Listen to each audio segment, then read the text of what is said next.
मान्यवर, हमारे लोकतांत्रिक इतिहास की शुरुआत 1952 से हुई। तो सबसे पहला गहन पुनर्निरीक्षण एसआईआर कब हुआ? 1952 में।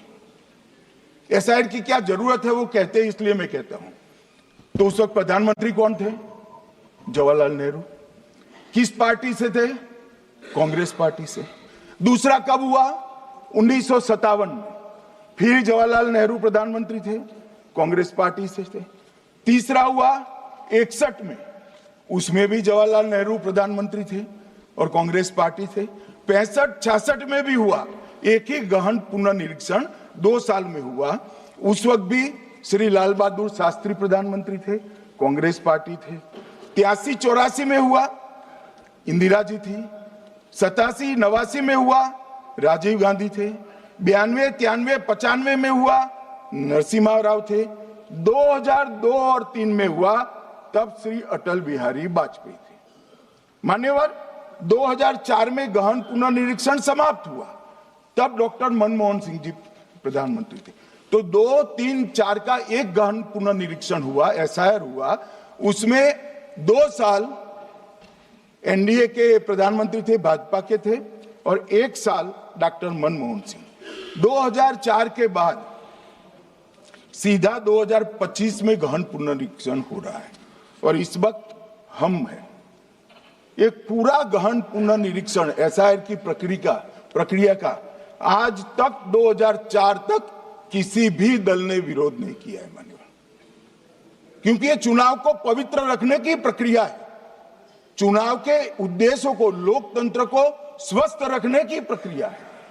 अगर लोकतंत्र में चुनाव जिसके आधार पर होते हैं वो मतदाता सूची ही प्रदूषित है, तो चुनाव कैसे साफ और सुथरे हो सकते हैं? समय समय पर मतदाता सूची का गहन पुनर्निरीक्षण जरूरी है, इसलिए चुनाव आयोग ने फैसला किया कि 2025 में इसको किया जाएगा। मान्यवर, एक बीच में एक घटना मैं जरूर कहना चाहूंगा।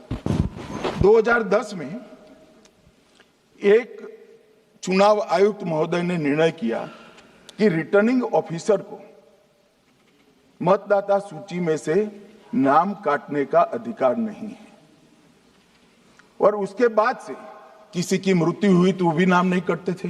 कोई एक क्षेत्र से दूसरे क्षेत्र में गया तो भी नाम नहीं कटते थे। एक व्यक्ति का ट्रांसफर हो गया तो कोयम्बटूर से वो शिमले चला गया, भारत सरकार का कर्मचारी है, तो उसका नाम कोयम्बटूर में भी रहता था, शिमला में रहता था, क्योंकि 2010 में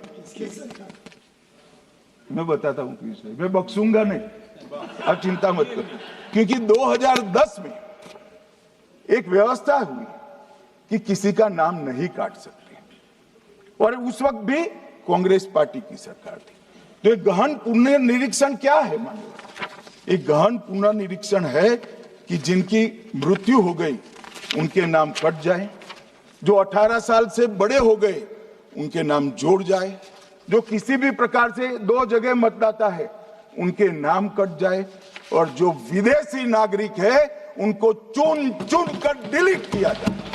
ये गहन पुनर्निरीक्षण। और मैं आज इस मंच से, आपके माध्यम से इस सदन को और देश की जनता को कहना चाहता हूं, क्या कोई भी देश का लोकतंत्र सुरक्षित रह सकता है जब देश का प्रधानमंत्री और राज्य का मुख्यमंत्री कौन हो वो घुसपैठिए तय करेंगे? मान्यवर, नहीं रह सकते। एक मतदाता का एक से ज्यादा जगह पर वोट होना चाहिए। मान्यवर, एक से ज्यादा जगह पर वोट होना चाहिए। जो लोगों का मृत्यु हो चुका है, मान्यवर, जिन लोगों का मृत्यु हो चुका है उनका वोट मतदाता सूची में होना चाहिए। मान्यवर, ये एसआईआर और कुछ नहीं है, मतदाता सूची का शुद्धिकरण है। मैं मानता हूं इससे कुछ दलों के राजनीतिक स्वार्थ आहत होते हैं। मुझे उन दलों के प्रति एक प्रकार से अनुकंपा भी है, क्योंकि देश के मतदाता तो वोट देते नहीं है, ये थोड़े विदेशी दे देते थे, वो भी चले जाएंगे।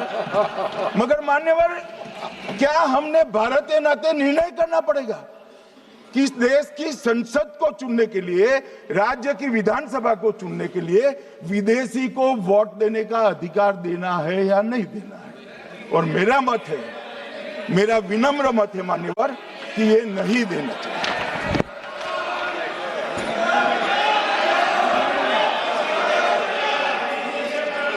दादा बैठ जाइए प्लीज प्लीज। मान्यवर,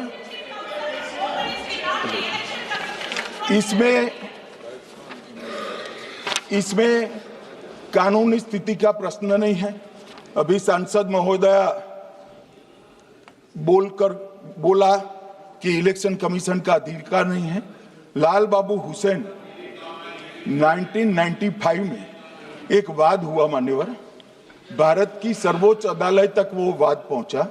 लाल बाबू हुसैन बनाम मतदाता रजिस्ट्रेशन ऑफिसर 1995 में इसका जजमेंट आया और उसमें अदालत ने स्पष्ट कहा, देश की सर्वोच्च अदालत ने कहा, मैं नहीं कह रहा, जहां मतदाता का नाम दर्ज किया जाना है वहां रिटर्निंग ऑफिसर ये सुनिश्चित कर सकता है कि आवेदक भारत का नागरिक है या नहीं है।